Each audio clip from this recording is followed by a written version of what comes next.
Hey everyone, and welcome back. When we talk about knowing a language, the very first question we usually ask is, well, can you speak it, read it, and write it? Reading is absolutely one of those core skills you just have to master.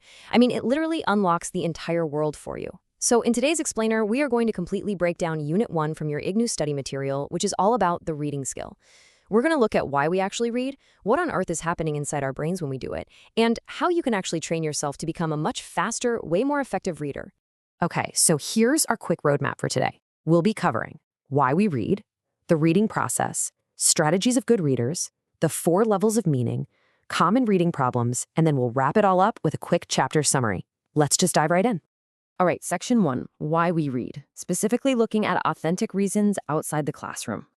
As students, it is so easy to fall into the trap of thinking we only read to pass our exams, right? We sit down, open these massive textbooks, and it just feels like a chore. But take a second and really think about the last few days. What else have you read? You've probably skimmed restaurant menus, checked bus timetables, read a bunch of text messages, or even looked at the back of a medicine bottle. And you did all of that without ever thinking of it as a formal reading exercise. See, these are what we call our authentic, real-world reasons for reading. We read to grab quick information, to figure out how to bake a cake, to keep up with our friends, or honestly, just to relax with a good story. And notice something? In absolutely none of those real-world situations are we stressing over grammar. Outside the classroom, our only goal is to find the meaning. We just want to know what time our train actually leaves. And that natural, authentic drive to find meaning, that is exactly the mindset we want to bring into our study sessions. Moving right along to section 2, let's uncover the reading process itself and see how we decode messages. Now, there's a really crucial difference we need to talk about here: reading aloud versus silent reading. When we're kids, reading out loud is super important because it helps us connect spoken words with written ones. But as adults, if you read aloud, your brain is forced to focus on how to pronounce the words. That physically divides your attention and it slows you way, way down. Silent reading, on the other hand, is all about efficiency. Since you aren't physically speaking, your brain can process the meaning almost at the speed of thought. To understand this better, think about the basic communication model.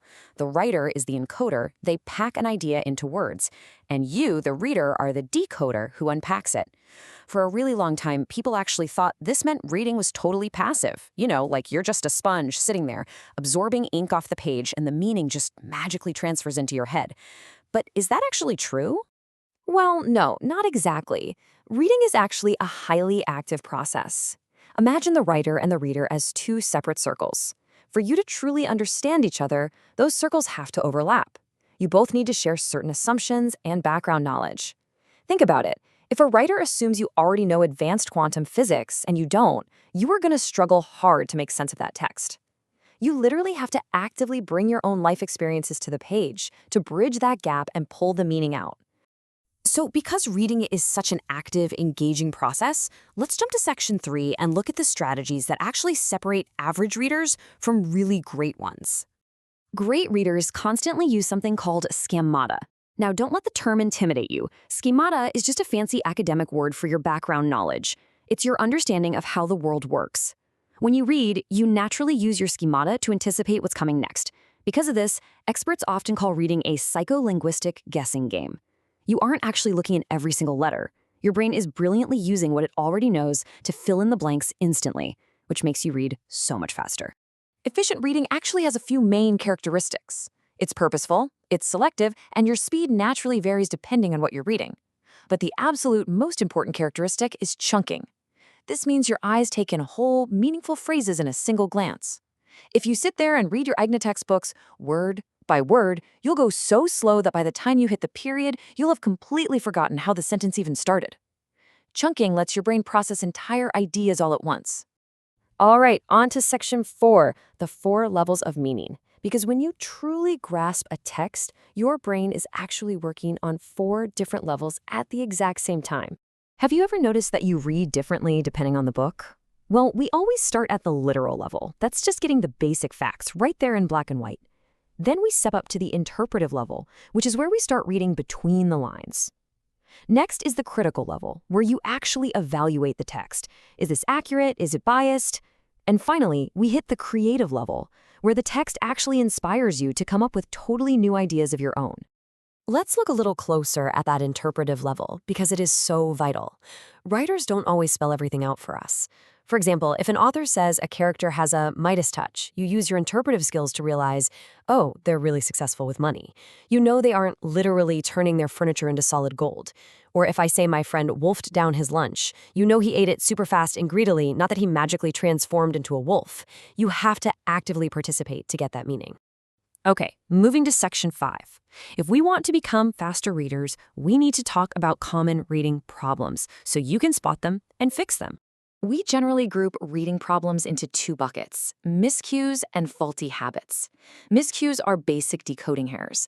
Like if a kid reads, he sat on the soup instead of he sat on the sofa. That totally ruins the sentence, right? But for us adults, the real enemy is faulty habits. Things like subvocalization, which is when you're silently whispering the words to yourself, or finger pointing, where you literally trace the text with your hand, or regressions, where your eyes keep darting back to reread things you just read.